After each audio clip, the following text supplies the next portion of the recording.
This channel does not promote any violent, harmful, or illegal activities. All content provided by this channel is meant for an educational purpose only. Bangladeshi অভিযোগে রাজস্থানে আটকে এ রাজ্যের বাসিন্দারা। ইটাহারে ৩০০ জনকে রাজস্থানে আটকে রাখা হয়েছে, এমনটাই অভিযোগ। ভিন রাজ্যে বাঙালিদের হেনস্থার অভিযোগে বিধানসভায় সোচ্চার হলেন মুখ্যমন্ত্রী। যারা বাংলায় কথা বলেন তারাই বাংলাদেশী। কেন বাংলার লোকেদেরকে অত্যাচার করা হচ্ছে? বাংলায় কথা বলা কি অপরাধ? দিল্লি বিশ্ববিদ্যালয় থেকে বাংলা বাদ দেওয়া হয়েছে, এটা দুর্ভাগ্যজনক। কেউ নেপালি ভাষায় কথা বললে তাকে কি নেপালে পুশব্যাক করা হবে? স্বরাষ্ট্র মন্ত্রকের বিষয়টি দেখা উচিত, বিধানসভায় মন্তব্য মুখ্যমন্ত্রীর।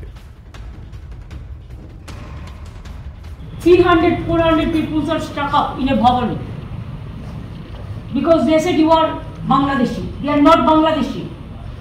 They belongs to West Bengal, they belongs to India, and they have shown their identity. But instead of showing the identity, the BJP ruled state are misbehaving with West Bengal people. But we are not misbehaving with any other state people. In our state also 1.5 crore people are working from different states. They are also the worker. Migrant worker from different states. They are also working here. If they get full respect, then why you disrespect our West Bengal people? বন্যা পরিস্থিতি ঠেকাতে বঞ্চনার অভিযোগ কেন্দ্রকে নিশানা করেছেন মুখ্যমন্ত্রী। যুক্তরাষ্ট্রীয় কাঠামো বুলডোজ করছে কেন্দ্র, তোপ মুখ্যমন্ত্রী। ডিবিসি না জারিয়ে জল ছেড়েছে, ফের এবারও তোপ মুখ্যমন্ত্রী। বাংলাকে 1 পয়সাও দেয়নি কেন্দ্র, অথচ অসমকে দিয়েছে, তোপ দেখেছেন মমতা বন্দ্যোপাধ্যায়। ঘাটালের জন্য বরাদ্দ 1,500 কোটি টাকা দেয়নি কেন্দ্র, অভিযোগ মমতার। মাস্টার প্ল্যানে জমি সমস্যা হলে রুট ঘুরিয়ে দিন। ঘাটাল মাস্টার প্ল্যানে সাধারণ মানুষের যেন কোনো অসুবিধা না হয়, বিধানসভায় বললেন মমতা বন্দ্যোপাধ্যায়।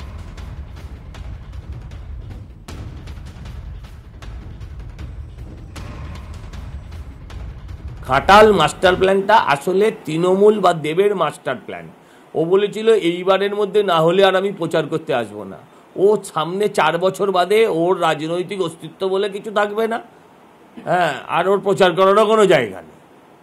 ও প্রচারই করবে, ওর দলই থাকবে না তো প্রচার করবে কার হয়ে? আর বিজেপি এদেরকে নেবে না। ও ঠিকই বলেছে, ও জেনে শুনে বুঝে শুনে অঙ্ক কষেও বলেছে। সারা রাজ্যে অল্প একটু বৃষ্টি হলেই সারা রাজ্য ভাসছে।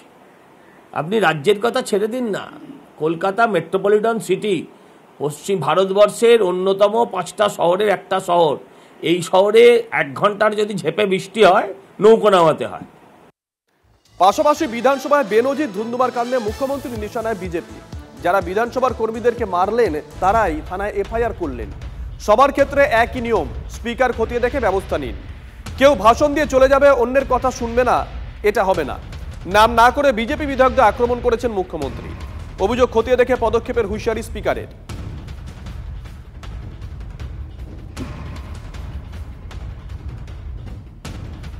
বিধানসভায় বেনজির ধুন্ধুমার হেয়ারস্ট্রিট থানায় অভিযোগ দায়ের, জোড়া অভিযোগ দায়ের করা হয়েছে।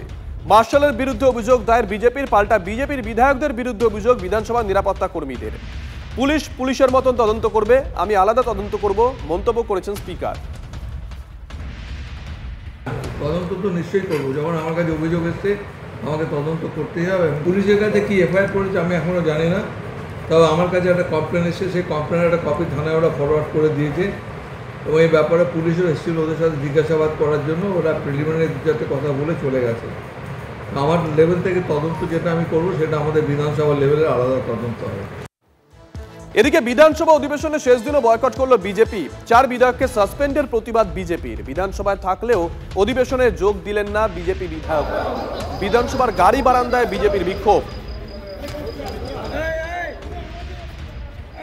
ফ্লোরের মধ্যে মার্শাল দিয়ে মার, মানে আগে শুনেছিলাম তৃণমূলের বিধায়করা পিটিয়ে, মানে শাসক দলের বিধায়করা পিটিয়ে বিরোধী দলের বিধায়কদেরকে হসপিটাল পাঠালেন।